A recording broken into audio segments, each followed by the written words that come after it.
Western Washington, but now a different worldwide crisis is strangely providing a boost. We're talking about the Whatcom County community of Point Roberts, separated by two different land crossings from the rest of the country. King5's Chris Daniels is there. He joins us live with another unusual story from a most unusual place. Chris, good evening. Yeah. Joyce, good evening to you. Steve, good evening to you as well. Don't adjust your sets or your glasses. That is a gas station that is selling gas at $1.29 a liter. And that is a number that is bringing people to this small town that needs the traffic. Little America, they call it. A place where time stood still during the pandemic. Crippled by a closed border. And today is pumping with new life. Yep, gas, packages, and beer.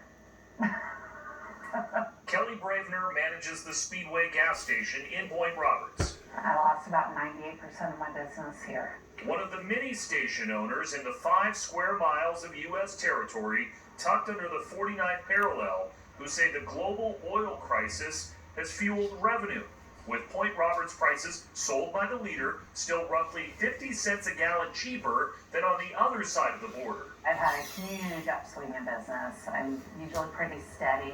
Cheryl Lum made a special trip from Ladner, BC. Because it's cheaper, I'm retired, and I have lots of time. Just because it's a lot cheaper than getting gas in BC. As did Manuel Lee from Richmond. On a tank for like our car, we save about probably like $30-$40 per tank, so it's kind of worth it for us.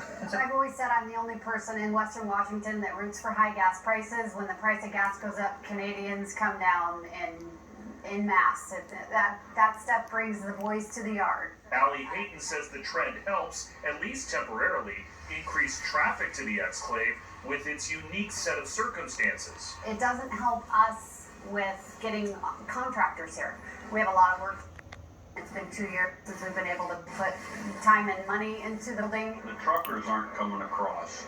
Concrete, the trades, electricians. Andy Leaf is a customer and construction worker. Just because of the testing requirement? Yeah, because of the testing requirement. You think it's that big of a thing for just getting contract work? Yeah, I do.